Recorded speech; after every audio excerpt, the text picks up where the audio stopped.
Hello दोस्तों, आप सभी का स्वागत है हमारे यूट्यूब चैनल कंप्यूटर स्टडी में। आज हम कंप्यूटर फंडामेंटल्स एवं पीसी सॉफ्टवेयर के अंतर्गत यूनिट 4 के पार्ट 2 का अध्ययन करेंगे। इसमें हमें प्रोग्रामिंग लैंग्वेज एवं कोडिंग को समझना है। तो देखते हैं प्रोग्रामिंग लैंग्वेज। कंप्यूटर लैंग्वेज अथवा कंप्यूटर भाषा आमतौर पर हम दो व्यक्तियों के बीच संचार करने के लिए अंग्रेजी, हिंदी, तेलुगु एवं आदि भाषाओं का प्रयोग करते हैं। इसका मतलब है जब हम दो व्यक्तियों के बीच संचार करना चाहते हैं तो हमें एक ऐसी भाषा की आवश्यकता होती है जिसके मध्य से लोग अपनी भावनाओं को व्यक्त कर सकें। इसी तरह जब हम उपयोगकर्ता एवं कंप्यूटर या दो से अधिक कंप्यूटरों के बीच संचार करना चाहते हैं तो हमें एक ऐसी भाषा की आवश्यकता होती है जिसके माध्यम से उपयोगकर्ता कंप्यूटर को जानकारी दे सकता है। इसके विपरीत जब उपयोगकर्ता कंप्यूटर को कोई निर्देश देना चाहता है तो उपयोगकर्ता को एक विशिष्ट भाषा की आवश्यकता होती है एवं वह भाषा कंप्यूटर भाषा के रूप में जानी जाती है। उपयोगकर्ता प्रोग्राम का उपयोग कर कंप्यूटर के साथ इंटरेक्ट करता है एवं प्रोग्राम सी प्रोग्रामिंग भाषाओं जैसे सी प्लस प्लस, जावा इत्यादि का उपयोग करके बनाए जाते हैं।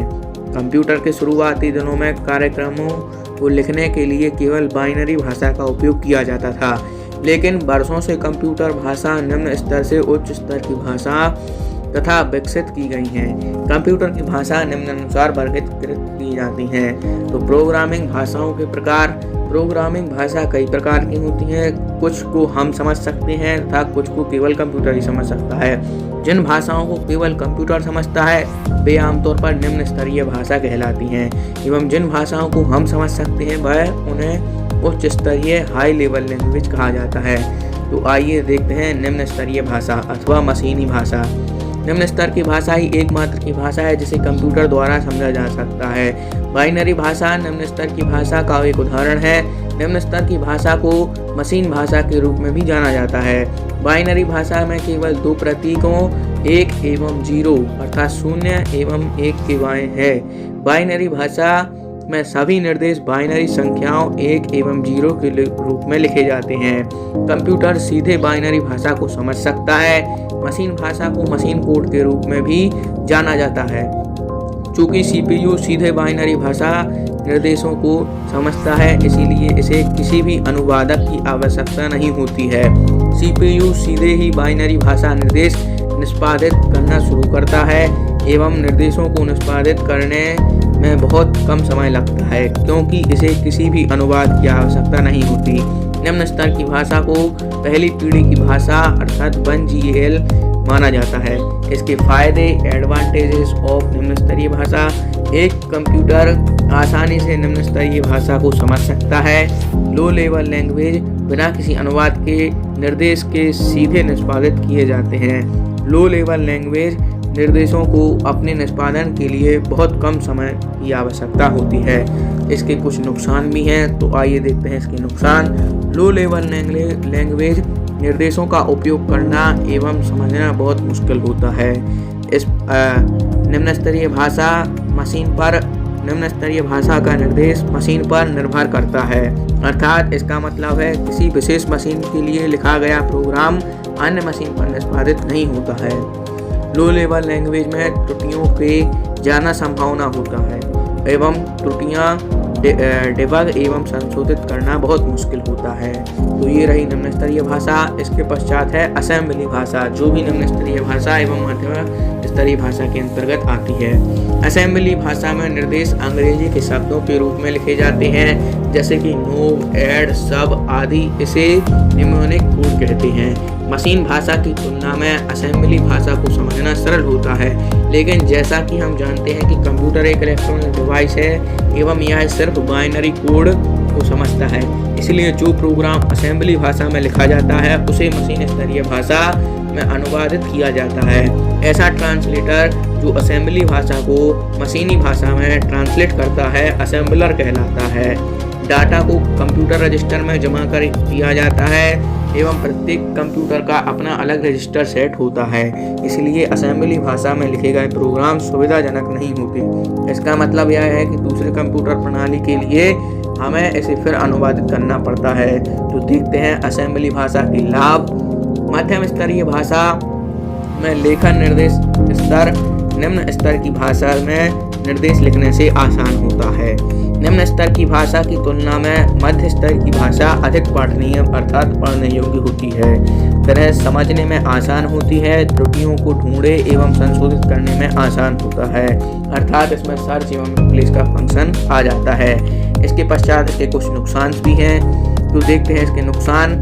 मध्य स्तर की भाषा किसी विशेष मशीन आर्किटेक्चर के लिए विशिष्ट है, जिसका अर्थ है कि यह मशीन पर निर्भर है। दूसरा, मध्य स्तर की भाषा को निम्न स्तर की भाषा में अनुवादित करने की आवश्यकता होती है, अर्थात इसे लिखने के बाद इसे बाइनरी कोड में बदलना पड़ता है। यह कार्य असेंबलर के द्वारा किया जाता है, तो यह एक इसका नुकसान है। इसके पश्चात है निम्न स्तर की भाषा की तुलना में मध्य स्तर की भाषा धीमी गति से निष्पादित होती है।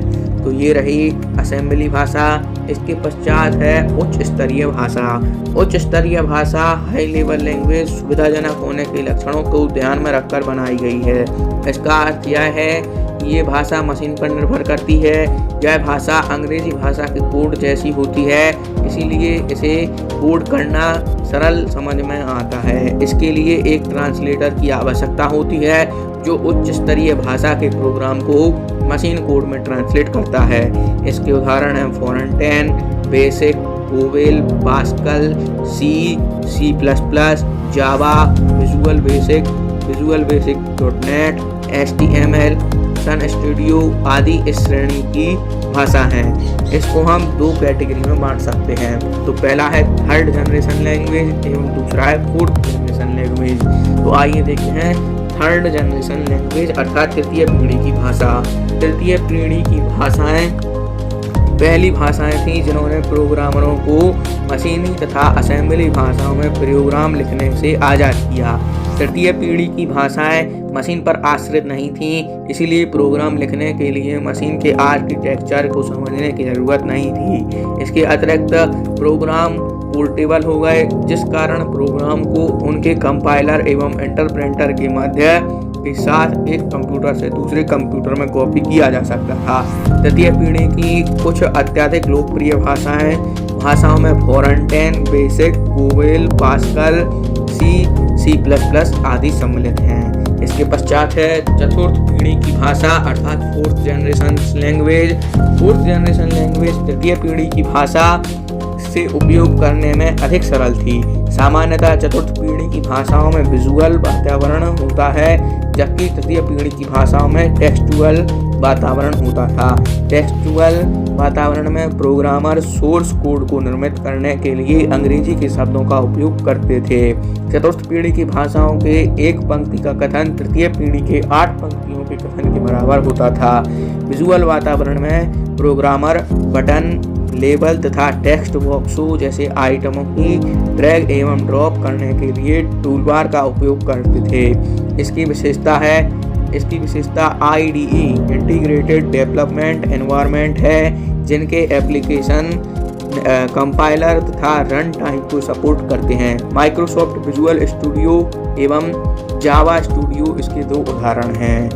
इसके पश्चात इसके लाभ दिए हुए हैं। चतुर्थ पीढ़ी की भाषा को सीखना सरल है एवं इसमें सॉफ्टवेयर का विकास करना आसान है।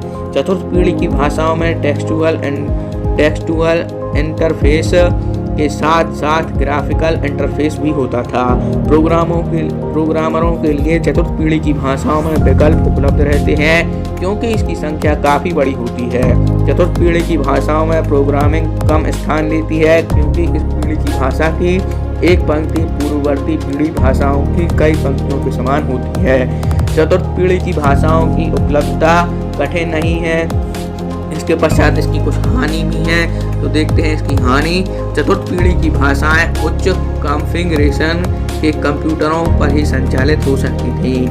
इस पीढ़ी की भाषाओं के लिए विशेषज्ञता की कमी आवश्यक होती है। इसका अर्थ है कि इसमें प्रोग्रामिंग आसान होने के कारण नौ से किए भी सॉफ्टवेयर विकसित करने में सक्षम हो पाते हैं।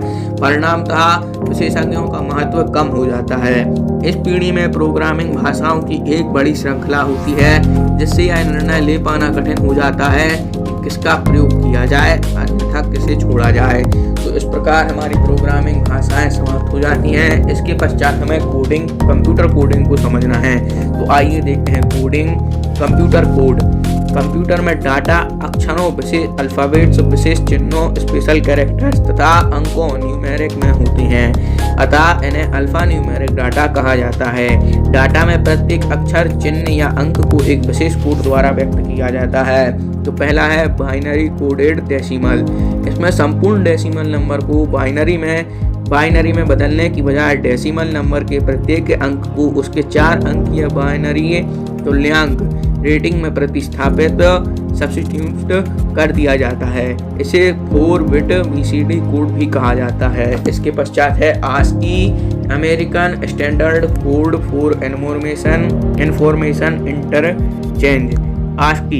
ASCII एक लोकप्रिय कोडिंग सिस्टम है जिसका प्रारंभ ANSI अर्थात अमेरिकन नेशनल स्टैंडर्ड इंस्टीट्यूट द्वारा 1963 में किया गया। इसमें एक कैरेक्टर के लिए 8 बिट एवं तीव्र निरूपण के लिए हेक्साडेसिमल नंबर सिस्टम का प्रयोग किया गया है। कंप्यूटर के कीबोर्ड में प्रयुक्त प्रत्येक कैरेक्टर के लिए एक विशेष ASCII कोड निर्धारित किया गया है। इसमें एक कैरेक्टर के लिए 8 बिट का प्रयोग किया जाता है। इसके पश्चात है यूनिकोड यूनिवर्सल कोड। कंप्यूटर के बढ़ते व्यवहार एवं अलग अलग भाषाओं में कंप्यूटर के उपयोग ने एक पब्लिक कोड की आवश्यकता को जन्म दिया है, जिससे संसार में प्रत्येक कैरेक्टर के लिए एक अलग कोड निर्धारित हो, ताकि प्रत्येक भाषा, प्रत्येक प्रोग्राम एवं प्रत्येक सॉफ्टवेयर में उसका उपयोग किया जा सके। इसके लिए यूनिकोड की व्यवस्था की गई है, जिसमें 1 लाख कैरेक्टर के निरूपण की क्षमता है। यूनिकोड विश्व की सभी भाषाओं में प्रयुक्त पहले 256 कैरेक्टर का निरूपण ASCII कोड के समान है। इसमें प्रत्येक कैरेक्टर को 32 बिट में निरूपित किया जाता है। यूनिकोड में 3 प्रकार की व्यवस्थाएं प्रयोग में ली जाती हैं, जिनमें से पहले है UTF-8 Unicode transformation format 8। UTF-8 format में समस्त यूनिकोड अक्षरों को 1, 2 एवं 3 या 4 बाइट के कोड में बदला जाता है। इसके पश्चात दूसरा है UTF-16। इस फॉर्मेट में यूनिकोड अक्षरों को 1 या 2 शब्दों, एक शब्द बराबर 16 बिट के कोड में बदला जाता है, अतः इसे वर्ड ओरिएंट फॉर्मेट भी कहते हैं। इसके पश्चात तीसरा है UTF-32। इस कोड में समस्त अक्षरों को शब्दों, वर्ड्स यानी 32 बिट के यूनिकोड में बदला जाता है। तो इस प्रकार हमारी कोडिंग भी समाप्त हो गई एवं इसी के साथ यूनिट 4 भी समाप्त हो जाती है। अब हम यूनिट 5 का अध्ययन करेंगे। वीडियो पसंद आया हो तो लाइक करें, चैनल को सब्सक्राइब करें। धन्यवाद।